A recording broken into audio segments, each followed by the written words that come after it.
अस्सलामुअलैकुम वरहमतुल्लाहि वबरकातुहू। नाज़रीन मोहतरम, मैं हाफिज मानिज़ आपकी खिदमत में एक नए वीडियो के साथ हाजिर हूँ। इंतहाई दुख के साथ ये वीडियो आपके सामने रखनी पड़ी है कि तहरीक लब्बई पाकिस्तान के कारकुन पर जनाब किस तरह जो है वो हमला किया गया। तहरीक लब्बई पाकिस्तान के ओहदेदार पर किस तरह हमला किया गया, एक चोरी ऊपर से सीना जोरी। नाज़रीन मोहतरम, आपको बताऊं कि मोहम्मद अवैस यासीन अत्तारी रिजवी भाई, उनसे बजाते खुद ये मेरी बात हुई है, सारी डिटेल मैंने खुद उनसे ली है कि क्या क्या जनाब वडेरों ने लुटेरों ने जनाब उनके साथ किया है।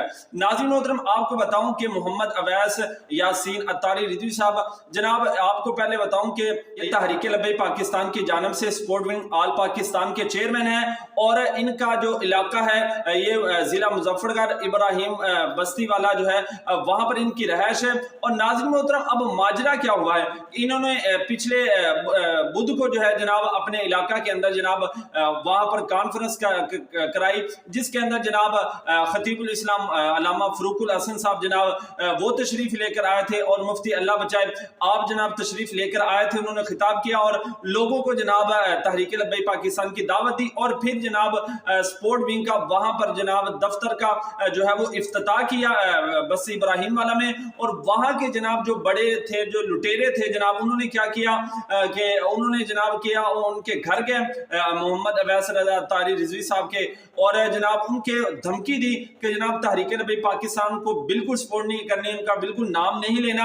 और फिर नाज़रीन मोहतरम, आप गुंडागर्दी की हद देखें कि जनाब उनके वालिद साहब के पांव पर जनाब टांग के ऊपर जनाब उन्होंने जो है वो गोली लगाई है। जी हाँ नाज़रीन मोहतरम, टांग के ऊपर जो है वो गोली लगाई है और फिर जनाब उनके घर का जो कीमती साजो सामान था वो भी जनाब वो लूट कर जो है वो चले गए हैं और धमकी देकर गए हैं कि अगर तुमने अब तहरीक लब्बई पाकिस्तान का नाम लिया तो फिर आप अपना हाल जो है वो देखना। नाज़रीन मोहतरम, मैं आपको बताना चाहता हूं, मैंने फिर भाई से बात की, मैंने कहा कि वैस भाई बताएं कि अब अगला लाहे अमल क्या है। उन्होंने कहा कि फिलहाल तो हम कानूनी कार्रवाई करेंगे, क्योंकि नाज़रीन मोहतरम जब ये सारा माजरा हुआ था उस वक्त वो अवैस भाई जो हैं वो दाता साहब तशरीफ लेकर आए हुए थे। अल्लामा साद हुसैन रिजवी साहब की आमद थी तो काफिले के साथ वहां पर जनाब वो तशरीफ लेकर आए हुए थे और पीछे से जनाब उन पर जनाब उनके घर जो है वो हमला किया गया। ये सारा जो है वो सीन किया गया और फिर हमने उनसे पूछा कि अब क्या किया जाएगा। उन्होंने कहा कि इंशाल्लाह कानूनी कार्रवाई करेंगे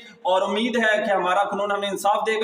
और उन्होंने कहा कि इंशाल्लाह चाहे जो मर्जी कर ले, चाहे ये मुझे भी गोली मार दें, लेकिन अब इंशाल्लाह जो हुजूर की गुलामी का पटा गले के अंदर डाला हुआ है वो किसी सूरत के अंदर भी जो है वो छूट नहीं सकता। इंशाल्लाह हम हर मैदान के अंदर तहरीक लब्बई पाकिस्तान के साथ खड़े थे, खड़े हैं और खड़े ही रहेंगे। और इंशाल्लाह हम भी आपके साथ वैस भाई खड़े हैं। और बाकी नाज़रीन मोहतरम, मैं हुकूमत वक्त से गुजारिश करता हूं कि ये इनके खिलाफ जो है वो फिल फौर नोटिस लिया जाए और इनकी जो कानूनी तौर पर जो है सजा बनती वो दी जाए, क्योंकि इन्होंने 4 दिवाली के तकद्दुस को जो है वो भी पमाल किया है, ऊपर से घर का जो कीमती सामान था वो भी लूट कर जो है वो चले गए। बाकी आप इसके बारे में क्या कहते हैं, कमेंट के अंदर अपनी राय जरूर दें।